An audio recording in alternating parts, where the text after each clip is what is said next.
Like in all the other episodes, we're going to have 3 segments. Executive briefing is the first, the second is technical deep dive, and the third and last will be cyber job alert. Executive briefing is where we speak to executives, CISOs, CIOs, directors, managers, etc. about emerging technologies, latest trends in IT and in cybersecurity.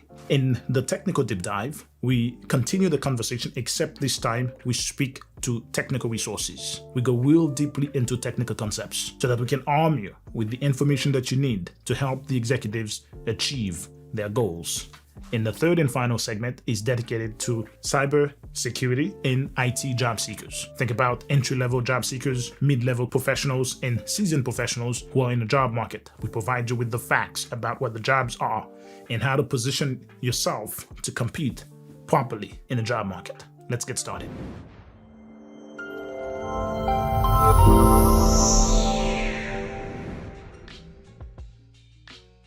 Welcome back to the Executive Briefing. In this episode, we continue the conversation about the importance of next-generation firewalls in a zero-trust architecture. This is the theme for this entire season, which will be made of 6 episodes. This is the second, zero-trust network architecture. Most institutions are either moving towards a zero-trust network architecture, that means they have started the journey, or they are thinking about starting a journey, so they are planning to start. Plenty of executives and even technical resources at times think that they can buy some technology, plug it in, and turn it on, and then they achieve zero trust, only to find out that this is not how it works. You cannot buy a zero trust switch, a zero trust firewall, or any zero trust system. There is no such thing. It is a concept. The zero trust itself is a concept. It is achieved through a proper architecture. That means the systems that you have today likely are enough to help you achieve a zero trust network architecture. What you need is to architect them, design them, put them together, and configure them properly. What are these systems? Let's think about them. All institutions have firewalls, routers, switches, access points. Some have network access controls. Most institutions also have a user identity database, or Microsoft Active Directory in most cases, and some have cloud identity such as Microsoft Azure Active Directory. These systems and many others are the ones that you need to architect in such fashion to achieve the zero trust network architecture. That means you understand what the most valuable asset is. We call this the DAS, the data asset access and services. You understand who needs access to it, when and how they need access to it, and you achieve these things, right? With the least privilege philosophy in mind. So everybody has a role that gives them access to the specific portion of the network that they need to have access to. For that, you need to be able to identify them properly, know where the data lives, and how people transit over the network to get to the data, and what type of data is the most valuable. Folks, to get there, I believe you need to look very deeply into your architecture. But where in the design do you look? You look first at your firewalls. So this conversation, I have to say, requires that you replace your old stateful firewalls with next generation firewalls. Yeah, I'm talking about next generation firewalls. So why do you need next generation firewalls in a zero trust network architecture? First, in the modern days, old stateful firewalls such as ASAs are no longer enough to defend your network against modern threats. Why is that? Because old firewalls only care about the source, the destination, and the port that the traffic presents itself on. That means some ports are trusted and some ports are not trusted. Think about web traffic, right? 443, we trust. Port 80, we do not trust. That is bad. Why is this bad? That is because the attackers now, they understand if they present themselves on port 443, you will trust them. And if they present on port 80 or any other port, you will not trust them with your web traffic. As a result of that, they will encrypt their bad traffic and present it on the port that you trust, and you will allow it because you have an old stateful firewall that does not understand more than that. That's why you need to have next generation firewalls, because next generation firewalls, they go way further than that. They do not just care about the source IP address, the destination IP address, and the port that the traffic presents itself on. They take into account much more telemetry than that to make that decision and to defend your network. They understand who is sending the traffic. they understand what. That is very important, what the traffic is made of. That's content ID, understanding the user, that's user ID. They understand what applications are being used for that traffic. In the case of the web traffic, you used to understand port 443 is web traffic, but now they understand, they can identify this is SSL. And not only that, they can decrypt the encrypted SSL traffic to provide deeper inspection into what's being transacted. This way, malicious actors stand zero chance of penetrating your network without your knowledge if you configure your next generation firewalls properly, and especially if you have the best next generation firewalls.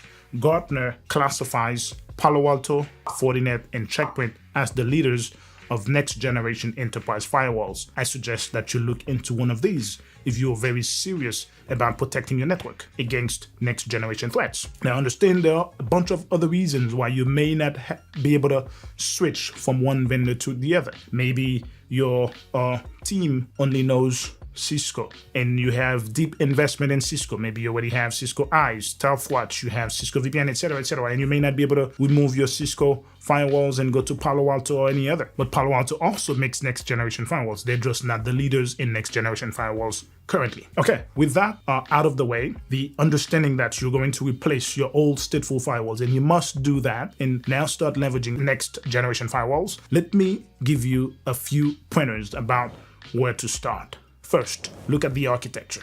Have an architecture assessment. But what do you look for in an architecture assessment that is moving you towards a zero trust network architecture? First thing you need to do is to understand where your routing takes place. The routing is key, and I'll tell you why. Look at this network that I have here. This is like most networks that you will encounter in an enterprise environment. It will be made of some type of 3-tier architecture. The 3-tier architecture is here to stay and is well respected. You'll have a core, a distribution, and an access layers. These 3 layers are the main layers of the corporate network. When you don't have a justification or probably not the budget to have separate core and distribution, you can collapse them and have a collapsed core. But you'll find most networks to have access where you plug the laptops, the printers, etc., and something that stands in between that and the firewalls. Now, the problem is not the architecture itself, the 3-tier architecture, but it is rather the fact that most networks have the routing at the core. So those VLANs that are on those access switches, they will have their gateways on the core most of the time. In the core will be a layer 3 switch that will be routing between those different VLANs. So inter-VLAN routing happens at the core. That is bad. Why? That is because the firewall never sees the inter-VLAN traffic. That's lateral movement. You would want to move that, move your gateways from your core to your firewalls. Now understand that this implies a few things. Now the firewalls are going to be more loaded, right? They're going to have more work to do. But next generation firewalls, especially latest gears, they are made for that. So of course you need to size them appropriately. If you're going to send more traffic to them, probably you're going to have to aggregate interfaces. Instead of having one interface here now, you could have 2 interfaces, double these interfaces so that you can now start having more bandwidth, right, between your core and your distribution. The core will be rendered nothing but a layer 2 device. You see that? You have aggregation between your core and your distribution. You move the gateways of the VLANs from the core to the firewalls. As a result of that, let's say you have 2 subnets, 2 VLANs here at the access, where you have 2 different PCs connected on the network. Now those 2 different PCs, let's say HR and accounting, before, if someone was on the HR VLAN, they wanted to communicate with the accounting VLAN, they would forward their traffic to their gateways, which used to be on the core switch, and the core switch would route between the 2 VLANs.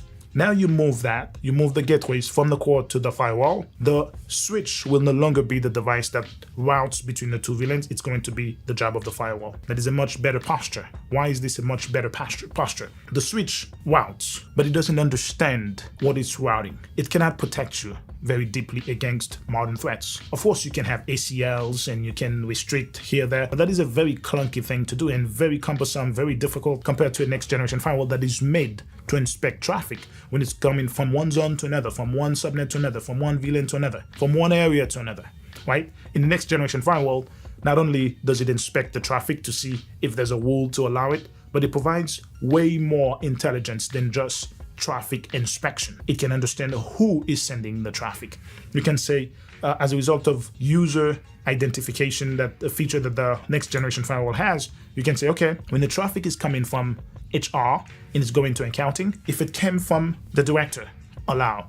But if it didn't come from the director, do not allow. You couldn't do that with a switch. It would be very difficult to achieve that. In addition to that, you can decrypt the traffic that is coming from this VLAN to the other. And if it is malicious traffic, you will understand. You see, nowadays, our threat actors no longer break through your network, brute force through your network, or come and walk into the building and try to get a hold of your switches, etc., etc. What they do is that they compromise your network through more intelligent means. And most of the threats that you'll be exposed to will come to you through some type of phishing campaign. And someone from HR will click on the bad link, they'll be compromised, and the threat actor will now compromise their credentials, and they'll be pretending to be them, right? The zero trust architecture invites you to trust exactly the right person. As a result of the next generation firewalls that you now put in between the traffic between the two VLANs, it will provide you with the ability to unquestionably identify who's sending this traffic. Why? Even if a malicious actor were to get a hold of this person's credential, there will be what's called UEBA, User and Entity Behavior Analytics. This person in HR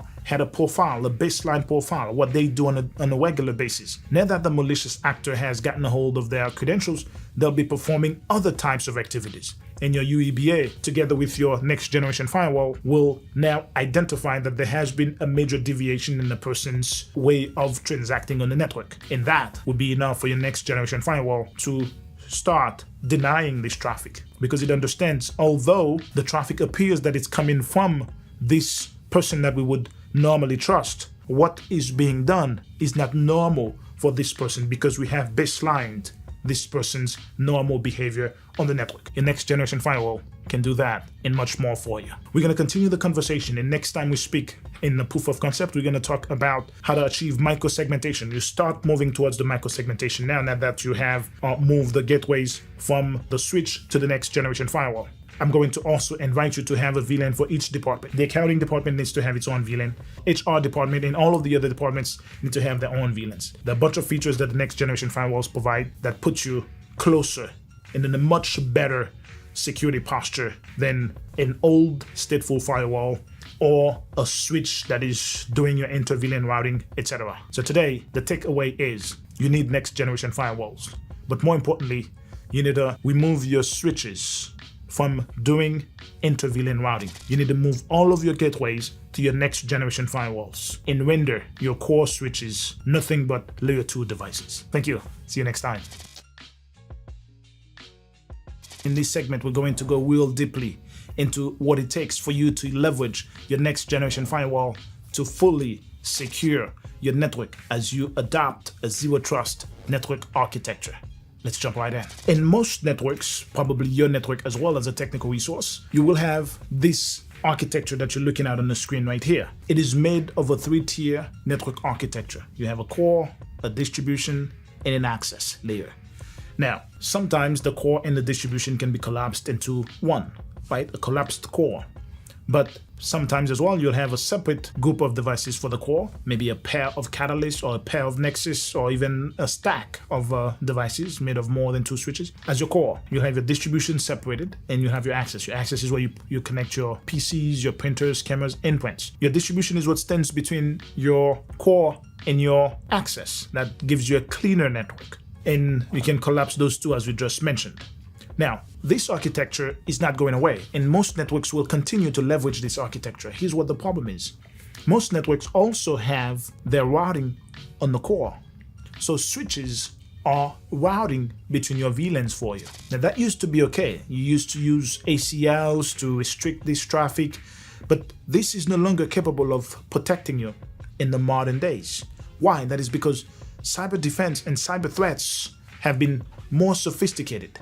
And threat actors now, they can crawl on your network for a long period of time, collecting all kinds of information, conducting reconnaissance before they decide to take over. And most of the threats nowadays, they don't brute force into your environment. What they do is that they attack your employers, or they attack your employees through a phishing campaign.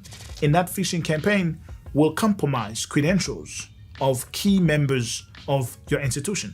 And these credentials will be used by threat actors to now crawl on your network and collect as much information as possible silently without you ever knowing about that for months. And one day you'll come to work and you'll realize that you're under attack.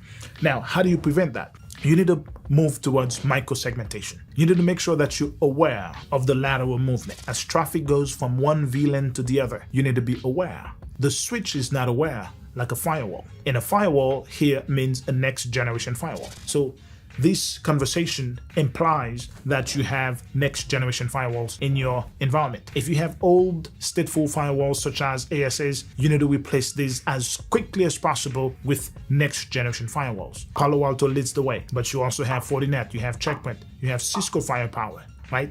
And many other lower budget next generation firewalls that you can purchase today. But they are better than an old stateful firewall. Why? That is because an old stateful firewall is kind of like a switch or a router. It uses ACLs. You allow denied traffic based on the source, the destination, and ports. Bad actors now understand that you trust some ports and you don't trust other ports. And so if they want to compromise you, they'll deliver the traffic on the port that you trust. And you're going to trust the traffic because the firewall is not aware of more than just the IP and the ports. And the next generation firewall is a firewall that expands every day. So the firewall you used to have yesterday, like 24 hours ago, is no longer the same firewall that you have today. If you have a Palo Alto firewall today, when you wake up tomorrow, you're going to have another Palo Alto firewall, one that is more capable. Why is that true? That is because the firewall will receive threat updates, application updates. They'll have antivirus updates. They'll receive a wildfire if it's a Palo Alto firewall. The wildfire is a sandbox that provides protection against zero-day vulnerabilities, right? So vulnerabilities that were discovered today, tomorrow Palo Alto will publish an update to protect you against that. If you have a subscription that you pay Palo Alto for, you will receive these updates within minutes. And when your environment is under attack, and this attack is presented by a zero-day malware, one that no one in the world is able to protect against, the next generation firewall, whether it's Palo Alto or others, has this capability of taking a sample of this file and forwarding it to the cloud sandbox. In the case of the Palo Alto, the cloud sandbox is called Wildfire. The Wildfire cloud will analyze this sample, and within minutes they will render a verdict, whether this is malicious or not malicious. If it is malicious, they send an update to your firewall, and your firewall starts to protect your environment against this threat. Now, even if you don't have the license, you will still receive this update, but you will receive it the next day, okay? So your next generation firewall is that capable. But in addition to this that I just mentioned, the dynamic updates, the firewall also is application aware. That means it doesn't just allow denied traffic based on the port, it allows it by knowing the application and whether the application is using a standard port or the session is using a standard port that the application should use or a non-standard port. It is aware of the users that's sending the traffic so that you can allow traffic based on who is sending the traffic, right? Or deny for that matter. It is also aware of the content. And by the content, I mean anything that you can think about. The content here can mean, oh, is this a PDF file? But it can also mean, is this a PDF file that has 5 social security numbers or more? Or if this is a PDF file that has the word confidential written on it, the firewall can be aware of that. And it can deny because it says this person is forwarding a PDF file that has the word confidential written on it. And it will know who the person is. It will know that this is a PDF file. It will know that the content has the word confidential, or the content has 5 social security numbers, the content has a test result, etc., etc. You want to have that level of capability. You want to have that level of telemetry to be able to defend your network against modern cyber threats. That's why you need a next generation firewall. With that out of the way, let's see how you can position your next generation firewall to get the best out of it. Look at this diagram over here. That's what most networks would have, right? A 3-tier architecture: core, distribution, and access. Access for endpoints, PCs, printers, cameras, etc. Distribution to make the separation between the access and the core. And the core would be the routing device. So as people move from one VLAN to another, the core will be the device that does that. But understand that the core is a switch, not a firewall, not a next generation firewall like the one we just described. So the switch is not able to protect you like the next generation firewall can. So the next generation firewall is also a switch. It is also a router. But more than that, it is a next generation firewall, a device that becomes better every day. Now, you want to move your routing from the switch to the more capable device. And this is a simple change. You just move the gateways. Instead of having SVIs on your core switch, you move those SVIs into sub-interfaces on your next generation firewalls. Look at this over here. I'm using a console server to log into a switch here. And so on this switch, I can have an SVI. I can create an SVI I can create a VLAN. Let's call this VLAN 700. I'm creating VLAN 700 and I'm going to name this VLAN demo POC IT. Okay, I'm going to create another VLAN, 701, and I'm going to name this VLAN demo POC HR. Okay, I can create an SVI for each one of these VLANs if I want. Interface VLAN 700, IP address 10 or maybe 172, that's 16. I don't want conflict with anything else. That 1, that's 70 because of the 700. That one. That's an SVI here. Oh, I need to put address. Okay. I need to put subnet mask 255.255.255.0. Simple. Okay. Now I'm going to do the same thing for interface VLAN 701. IP address will be 71. That one. You see, what I have done here is that this switch is now routing between those two VLANs for me. And here it is. I can ping.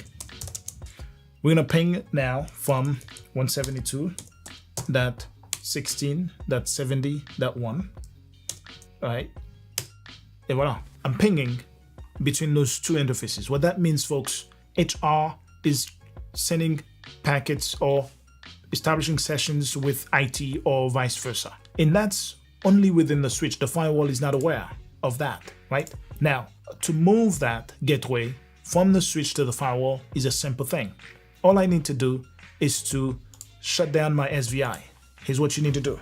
The planning process is crucial. Of course, this is a student network. My students learn on this network here, and we have a bit more freedom. But if you're doing this in a production environment, you need to be more careful. And here's what I mean by that. You need to plan that very carefully. It's not a big change, but you need to make the executives aware to get buy-in. But you more importantly need to make sure that you cause no disruption. And here's what I mean by that. You used to have your core switches as your layer 3 device. Now you're going to have your firewall as your layer 3 device. That means you're going to have more traffic going through your firewall. If you're going to have more traffic going through your firewall, you probably will need to account for that extra traffic. Is your firewall getting close to being saturated? If that is true, then you may not be able to do that until you have bigger firewalls. But what about the bandwidth, the links between the core and the distribution? They're gonna have more traffic going over them now, right? You need to plan for these appropriately. And one of the things that you can do is to come and find out how much resource is your firewall using right now. Look at that. Management here is 13%. Data plane CPU is 0%, right? So this is a firewall that can support a whole lot more traffic than that, right? Session counts, 253 out of 200,000 sessions that we can support. This is doing very well, right? And you might want to also check the throughput that you're putting on your links. If you're getting near saturation, you need to double your links or triple or quadruple, have more links, right? And you can aggregate interfaces from your core switch to your firewalls. Obviously, for that, you need to have available interfaces. You need to make sure you have SFPs, etc., and aggregate enough links to have enough bandwidth on your links between core and firewall. Now that firewall is going to be the router. But in addition to the firewall being the router, what you're going to need to do as well, you're going to now add a policy. Now, for you to use the firewall as your router, you're going to now have a policy that allows this specific traffic. But look at the beauty of having this. Now I'm going to allow demo IT to HR. That's just the name of the rule, to demo HR. And so the source of this rule for me will be demo IT. The source will be demo IT, right? I need to choose the zone demo IT. The destination will be demo HR. The application now will be ping, because I'm just going to ping, right? And I think ICMP. In the interest of time, I'm adding both of these. And the service, which is the port now, is default. That is the default port for this application. If the session is using a non-standard port, it will be denied. But more important than that, I'm going to add profiles. The action will be allowed, but I'm going to add profiles to that. Look at what I can do. Antivirus profile, right? I can even create a new antivirus profile, but I'm using the default. Vulnerability profile, strict vulnerability profile. If I want, I can customize it, create another one. Anti-spyware, strict. URL filtering, right? Default one, okay? So URL filtering here is where you can say, I'm going to deny some category here that is not necessary for the building, maybe adult content, right? Etc., etc. But for sure, I want to make sure that I deny command and control, right? That's where hackers are commanding your service to do whatever they want, etc., etc. So that's URL filtering. You pay a license specifically for that, and you want to make sure that you leverage it. I'm going to use this default one. That's a profile that I created myself. File blocking here, strict file blocking. And look at what this does for you folks. File blocking here means you're blocking files, right? I'm going to show you the strict file blocking profile. The strict file blocking profile, it prevents the device from downloading bad files and installing them on your devices. Many malicious actors rely on files being downloaded and installed on your devices for them to compromise them. The file blocking profile will prevent that. Data filtering, you could create that if you want, but wildfire, you must have that, right? That's where the firewall is going to protect you against zero-day malware. A sample of the file is going to be taken and forwarded to the cloud, where the Palo Alto cloud analyzes the file and render a verdict whether this is malware or not malware. If it is malware, it starts protecting your firewall within minutes. If you don't have the wildfire license, you still get this protection, but the next day. Look at that. Now, look at the source. It's only going to allow from the demo IT to the destination demo HR. The application is going to be only these applications, and the ports, it's got to be standard ports for these applications. Otherwise, it will be denied. It will be allowed. That's the action. That means the first action. If those conditions are met, it will be allowed. But beyond that, it's going to monitor for these things. If ever it sees virus, it sees spyware, it sees any of these things being violated here, it will reset the session. That means it will stop the session. And that's massive amount of protection for you. A big step towards the zero trust architecture. And all you have done so far is that you have moved your gateways from your core switch to your next generation firewall. Now, you have also added a firewall rule that is loaded with next generation firewall capabilities. Now, in addition to that, you could have also done more than that, right? And we're probably going to go in more details into that the next time, but let's find the rule that's called demo HR, allow demo IT to demo HR here. The source could have also been user aware. This rule is application aware, but it could have also been user aware. We could have added a source user group here, right? To allow only certain users.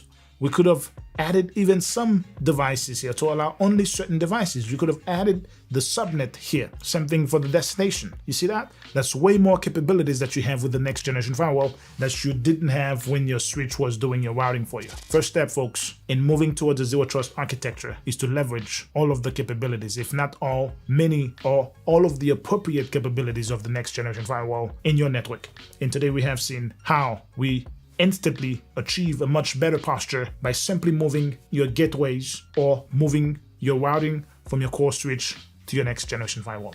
I'm Jared Derival, and this was a technical deep dive of the proof of concept. We'll be right back.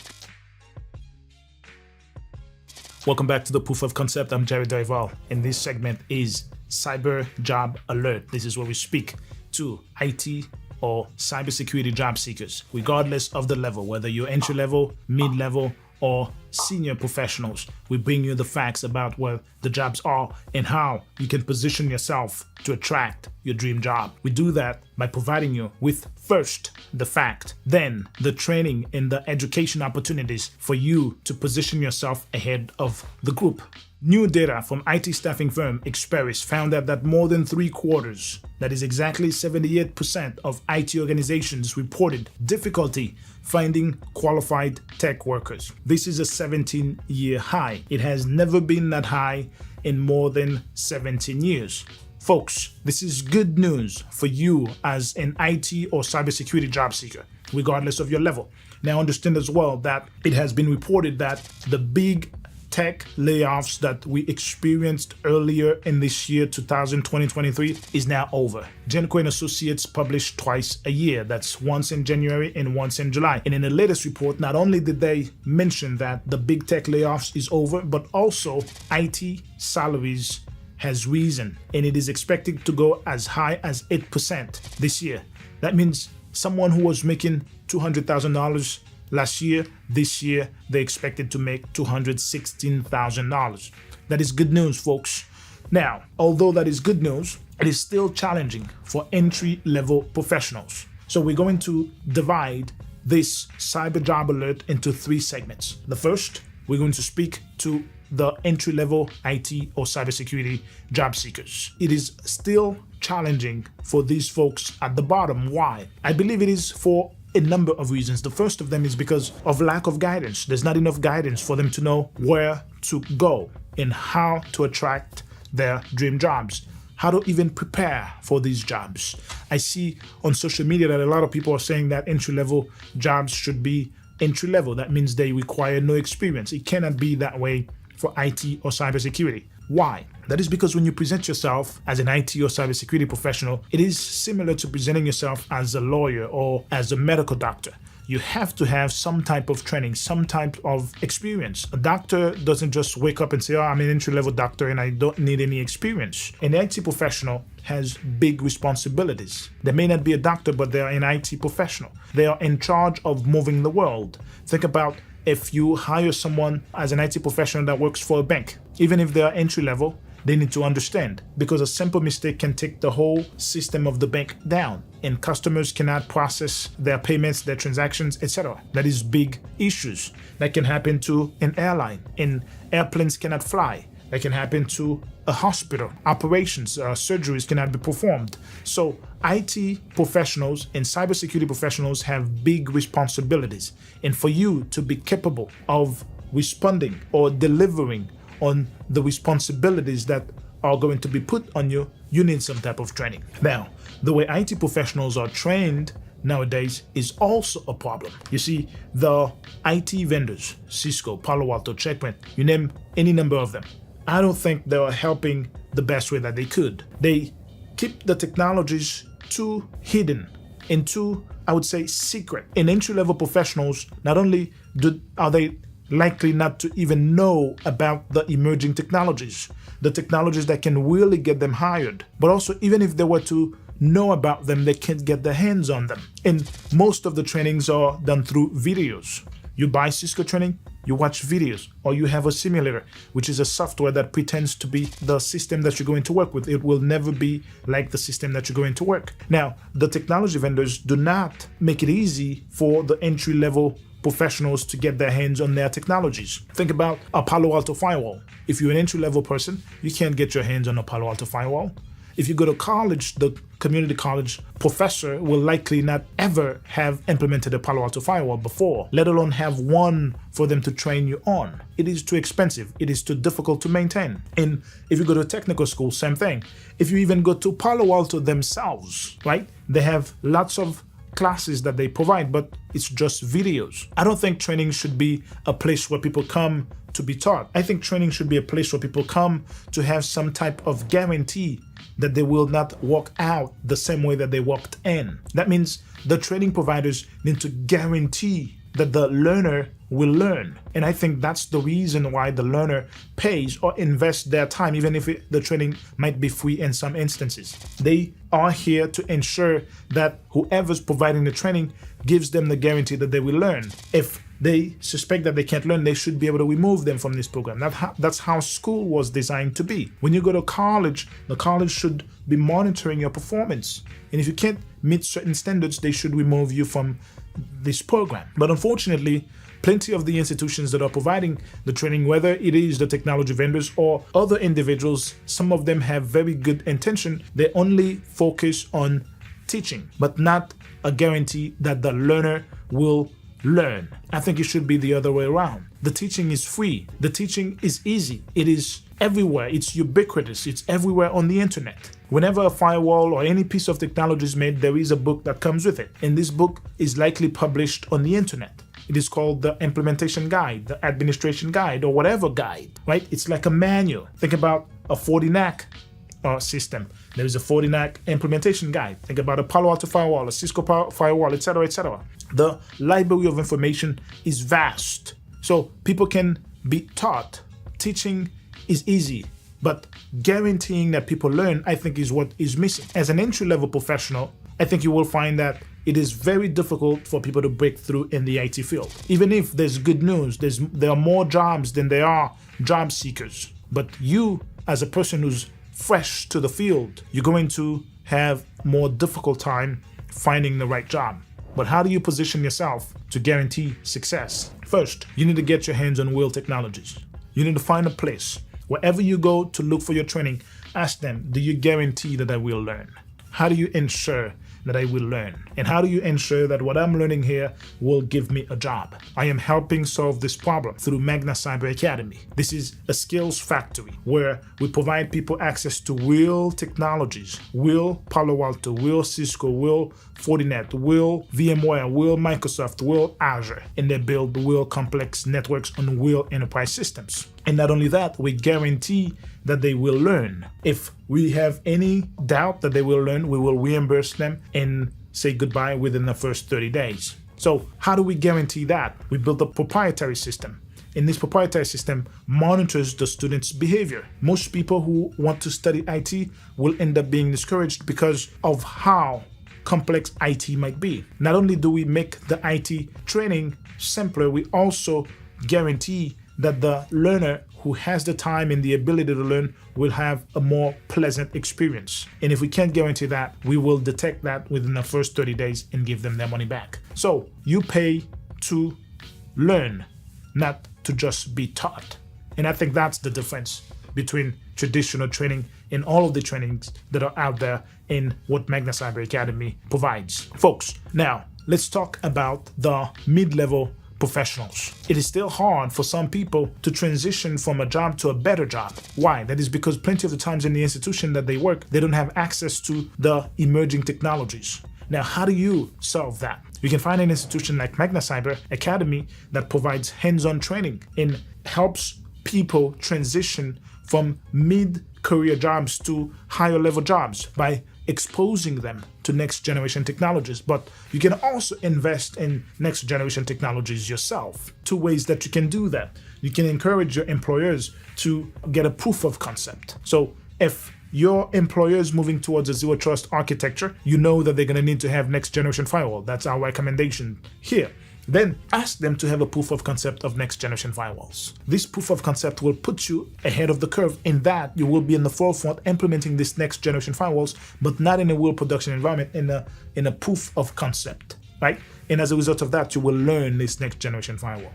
And if you are planning a NAC implementation, get a proof of concept. And that's one way mid-level professionals can position themselves for success. If you are a seasoned professional, well, I encourage you to continue to learn. But more importantly, I want you to be aware that the outlook for the IT and cybersecurity job market is getting better and better. So now is a good time for you to think about finding a way to improve your salary, double your salary, or increase your salary. Folks, that was Cyber Job Alert. We do that in every episode of the Proof of Concept. This is where we provide facts to IT professionals and cybersecurity professionals and show them how they can position themselves to increase their career earnings. So I want to thank you, and I'll catch you up next time. Thank you. I'm Jared Derival, and this is my Proof of Concept.